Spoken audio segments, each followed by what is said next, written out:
Welcome to the GK objective biology channel. मैं हूं NEET गुरुजी। हम डिस्कस कर रहे हैं AIPMT का प्रीलिम्स 2012 का, जो कि आजकल नीट के नाम से होता है। पहले ये AIPMT के नाम से होता था। उसमें प्री और मेंस दो होते थे। प्री में हमें क्वालिफाई करना होता था मेंस के लिए। तो आइए शुरुआत करते हैं।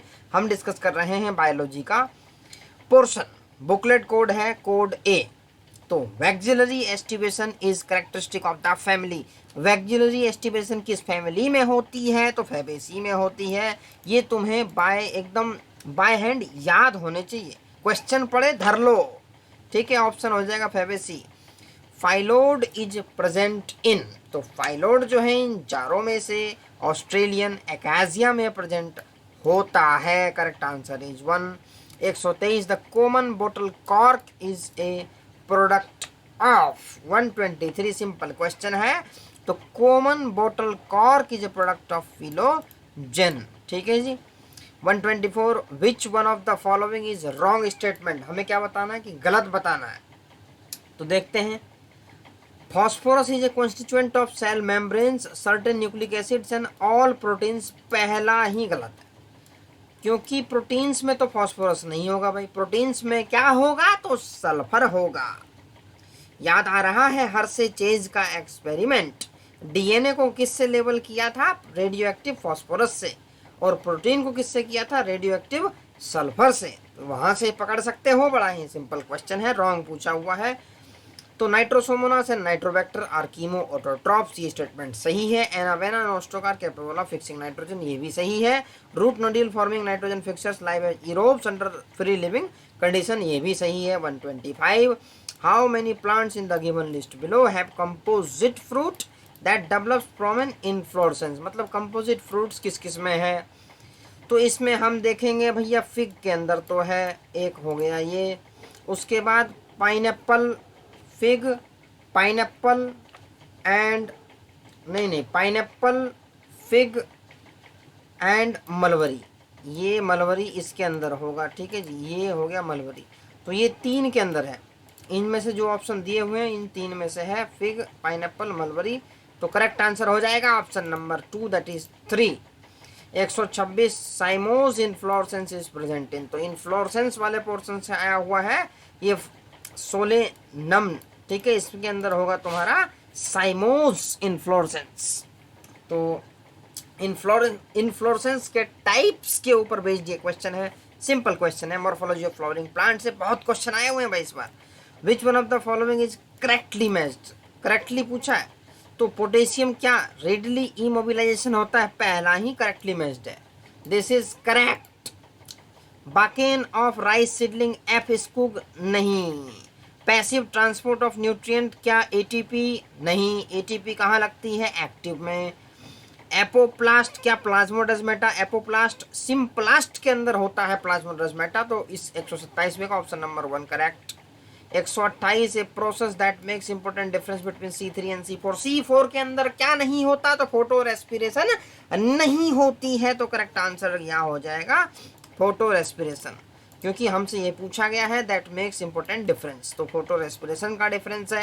129 the correct sequence of cell organize during photo respiration. देखो 1 2 3 4 ऑप्शन है। चारों में से जो बेस्ट ऑप्शन है वो ये है, लेकिन जो करेक्ट सीक्वेंस होता है वो तुम्हारा क्लोरोप्लास्ट, उसके बाद पेरोक्सिसोम, उसके बाद माइटोकॉन्ड्रिया।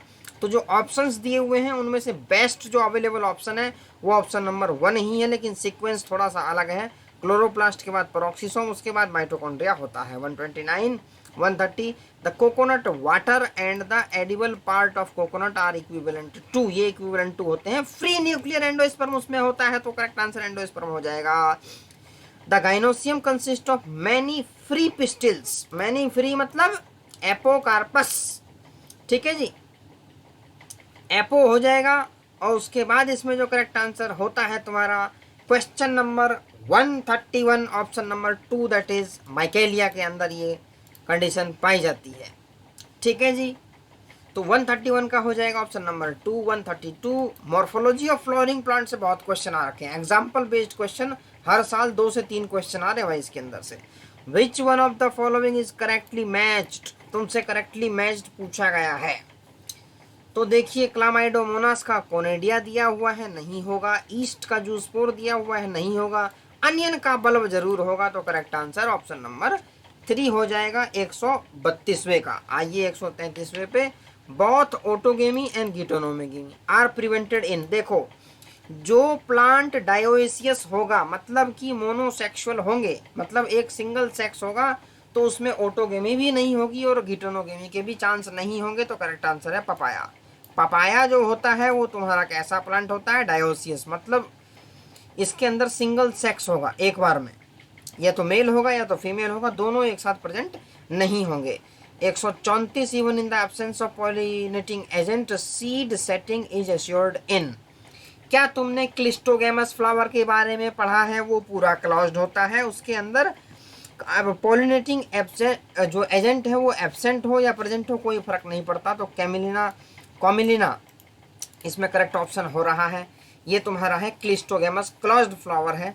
तो even in absence of pollinating agents इसके अंदर तो हो जाएगी। ठीक है जी।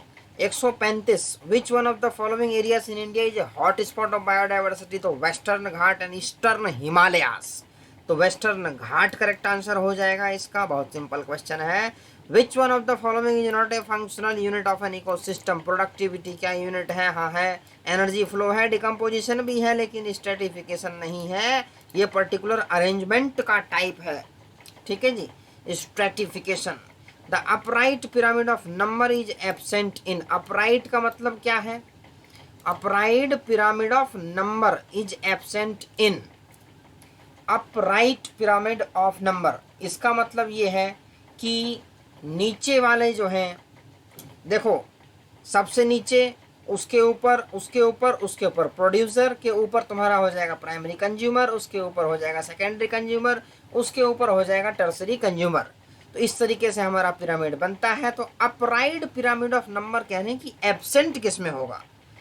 तो अपराइट पिरामिड ऑफ नंबर जो एब्सेंट होने वाला है 137 में, single tree support large number of birds and insects. तो इसको देखते हुए फॉरेस्ट को हम करेक्ट आंसर लगा रहे हैं इसके अंदर। ठीक है जी। तो upright pyramid of number is absent in forest, क्योंकि अपराइट नहीं होगा इसके अंदर। एक ट्री है, उस पर सपोज करो 100 इंसेक्ट आ गए या बर्ड्स आ गए, तो वहां मामला ये गड़बड़ हो जाएगा, और जो ऊपर वाले हैं वो नंबर में एक्सीड कर जाएंगे, इसलिए अपराइट वहां पे नहीं बन पाएगा। एनर्जी का ऑलवेज अपराइट होता है, ध्यान रखना। अच्छा, विच one of the following is not a gaseous biogeochemical cycle? तो जहां एनसीईआरटी में ये मेंशन्ड है वहां क्लियर मेंशन्ड है कि फॉस्फोरस साइकिल जो है वो गैसियस नहीं है, मतलब थोड़ा सा पार्ट होता है, बाकी सेडिमेंट्री टाइप की साइकिल है ये। 139 विच one of the following is a wrong statement? हमसे क्या पूछा है? रॉन्ग पूछा है, गलत पूछा है। तो 3 सही होंगे, 1 गलत होगा। Green house effect is natural phenomena, सही है। यूट्रोफिकेशन नेचुरल फिनोमिना, ये भी सही है। Most of the forest have been lost in tropical area, ये भी सही है। Ozone in upper part of atmosphere harmful to animals. अरे भैया, जब अपर पार्ट में है तो वो यूवी लाइट को आने से रोक रहा है। जब यूवी लाइट को आने से रोक रहा है तो उससे क्या है कि जो यूवी लाइट से होने वाले हार्मफुल इफेक्ट है उससे हम बच रहे हैं, तो हमारे लिए तो यूजफुल है ये। तो रॉन्ग स्टेटमेंट तो यही हो जाएगा चौथे वाला। 140 the highest number of species in the world is represented by.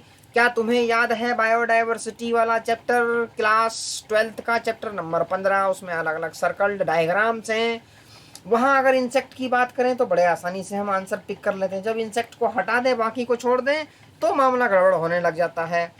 तो उसमें फंजाई का जो है ना फ्रैक्शन, वो सबसे ज़्यादा है। जो ये ऑप्शंस दिए हुए हैं इसमें से फंजाई का सबसे ज़्यादा होगा। 141 east is used in the production of, simple question है, पकड़ते ही क्वेश्चन पढ़ते ही आंसर धर लो, ब्रेड एंड बियर। ठीक है जी, करेक्ट आंसर यही हो जाएगा। उसके बाद आ जाइए 142 पे। Which one of the following microbes form symbiotic association with plant and then helps them in their nutrition? तो ग्लोमस का बन जाएगा करेक्ट आंसर इसमें। ठीक है जी, यही पूछा ना, विच one of the following microbe form symbiotic association with plants and helps them in their nutrition? तो करेक्ट आंसर हो जाएगा ग्लोमस का। आगे आइए, a single strand of nucleic acid tagged with radioactive molecule is called probe. Simple definition है, उसको हम probe बोलते हैं। सिंपल डेफिनेशन बेस्ड क्वेश्चन है ये। 144 A patient brought to a hospital with myocardial infection is normally immediately given. क्या तुम्हें पता है streptokinase is also called clot buster. जब क्लॉट बस्टर है तो क्लॉट को रिमूव कर देगा, तो करेक्ट आंसर हो जाएगा ऑप्शन नंबर 4। उसके बाद 145, a nitrogen fixing microbe associated with azolla in rice fields कौन सा होता है भैया? एनावेना होता है, तो करेक्ट आंसर एनावेना हो जाएगा। ठीक है जी, इसके साथ ही हमने क्वेश्चन नंबर 121 से 145 तक कर लिए हैं, तो इस पार्ट में हम इतने ही क्वेश्चन रहने देंगे। तो चैनल को कर लें subscribe, GK objective biology by NEET Guruji. देखो ये जो चैनल है तुम्हारी नीट में जो रैंक आएगी उसकी रैंक को बढ़ाने का काम करेगी। इस पे प्रेजेंट सारे वीडियोस नीट के लिए बहुत हेल्पफुल हैं, तो चैनल को सब्सक्राइब कर लो ऐसी वीडियोस को पाने के लिए, जो कि बहुत ज़्यादा हेल्पफुल होने वाली है नीट एग्ज़ाम के लिए।